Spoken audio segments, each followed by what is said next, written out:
This is the Uptick Newswire Stock Day podcast, sponsored by InvestorsHangout.com. Subscribe to us on iTunes, Google Play, and YouTube to stay up to date on penny stock news and interviews, public information on OTC, pink sheets, and microcap stocks from around the world, with your host, Everett Jolly. And on today's show, I want to welcome the CEO of Telkonet, Jason Tienor. Jason, welcome to the show. Thank you very much. Give my listeners a about statement of who you guys are and how you make your money. Absolutely. Thank you. So Telkonet is a intelligent automation or Internet of Things company. Largely what we do is we design and manufacture products that speak to one another, and using a number of triggers or intelligence are able to conserve energy for our commercial customers. A number of these products include thermostats, outlets, and light switches that once a room becomes unoccupied, will shift away from temperature and will turn off lighting and plug load devices so that the property can conserve money when nobody's there to take advantage of it. Our devices also integrate with a number of other products within the industry, smart products within the industry, specific to our markets that allow us to provide incredible environments that, as you might walk into a hotel room and open the door, we're able to turn the lights on, turn the television screen on and welcome you, open the blinds and shades as you're walking in the room, and turn the thermostat up to your chosen temperature or something set within your preferences for the hotel. So we're largely an energy management company, but are truly a company that provides incredible experiences to commercial markets. IoT, that's become a hot word here in the last couple of years. What is that exactly? Sure. The IoT is an acronym for the Internet of Things, and truly Internet of Things or the idea of it has been around for a long time. You can go back to M2M was another acronym for machine to machine, and that is exactly what this is, but instead of talking about machines, we're talking about devices.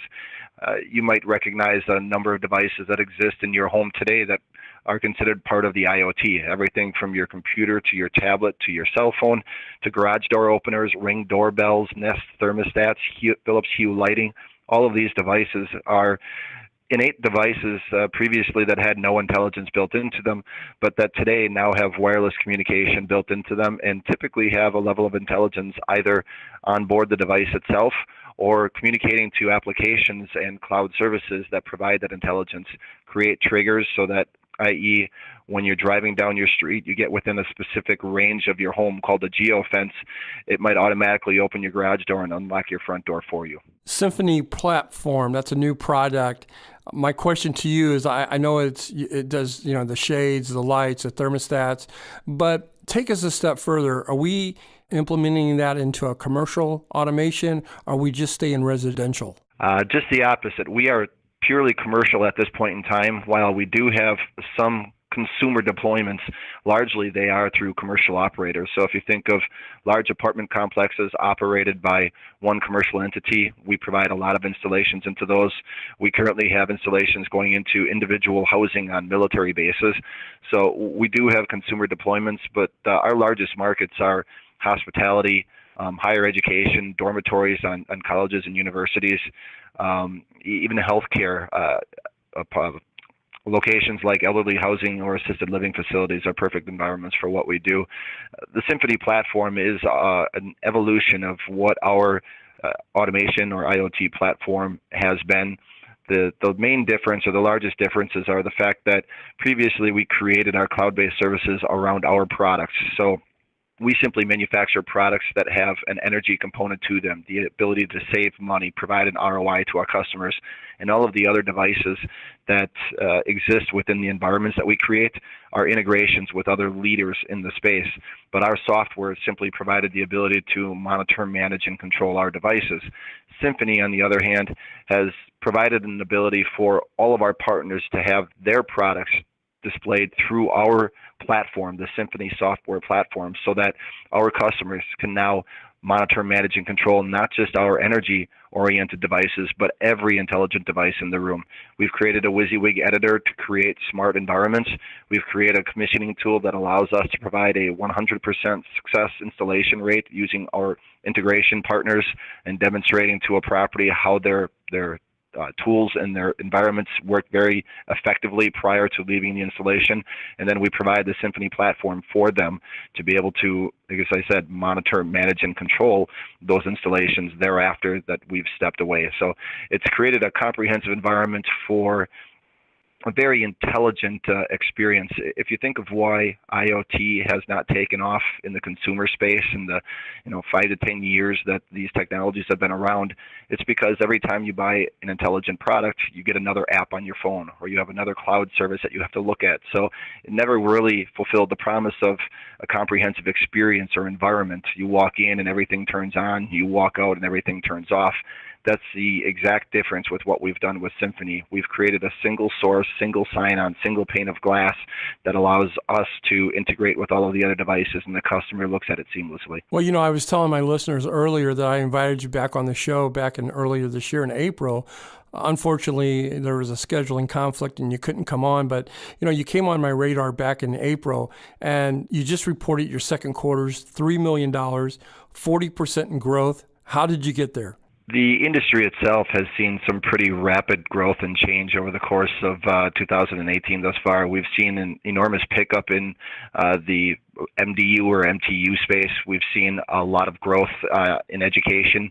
And because of this, being a leader in these markets has really given us the ability to expand our market penetration, our market awareness, and really grow our business quite dramatically. And we expect to continue this moving forward simply because IoT is an industry in its infancy. It really has just taken hold in the last couple of years, and right now I believe we're moving past that educational phase for this industry, and we're moving into the competitive selling phase, and that's where we're going to excel because of our products and our technology. My guest today is Jason Tienor. He is the CEO of Telkonet, Inc. They trade on the OTCQB. You can find them under the ticker symbol TKOI, grossly undervalued at 14 cents. That's my personal opinion. And if you look back at my track record, I'm more than 60% right when I bring companies on my show. I want to ask you before I let you go a couple more questions. Roth Capital, what's that all about? So one of the things that we're seeing take place over the course of the last year to year and a half is the IoT industry has been dramatically changing, not just in the market's understanding and valuation of these types of technologies and capabilities, but in the vendors to this space understanding that customers are really looking for a comprehensive platform, not just individual products or tools. They want to see complete solutions.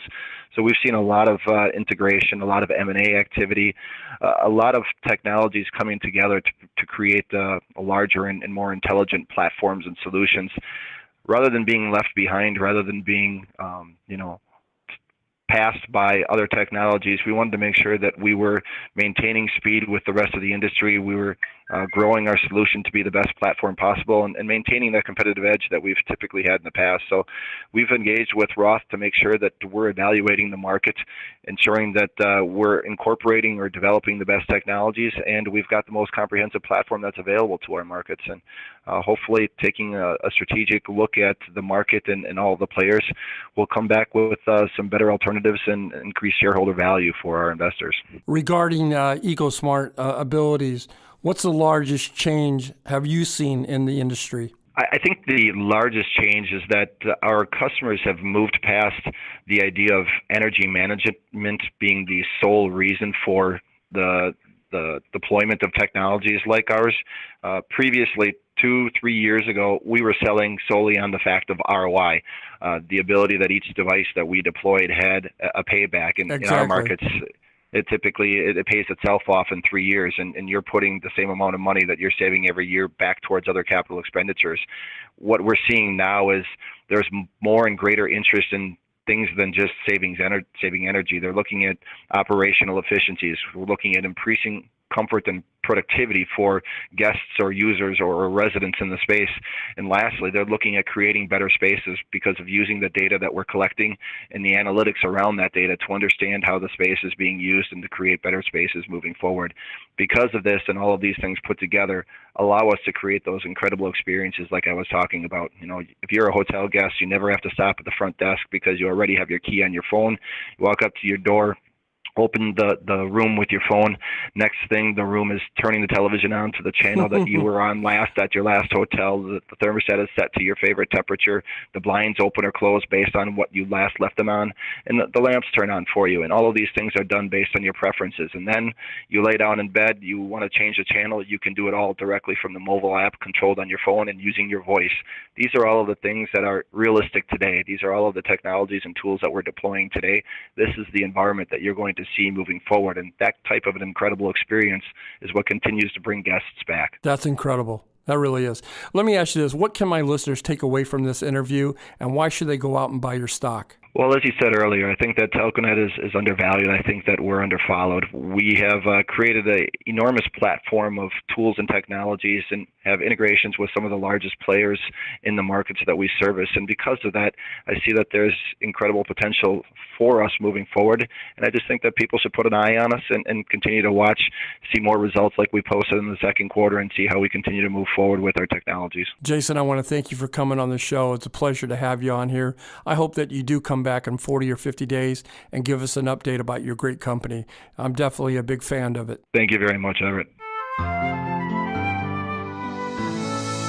This program is entirely sponsored and produced by Uptick Newswire, LLC, which is responsible for the content. The opinions and information provided on this program are those of the guests and those of the respective companies they represent, and do not necessarily reflect those of the staff or management of Uptick Newswire. Uptick Newswire encourages all listeners of this program to do their due diligence and research when determining investment strategies that will work for them, or to seek the assistance of an investment professional. The guests of this program may have paid for its distribution and are not directly affiliated with Uptick Newswire or this station.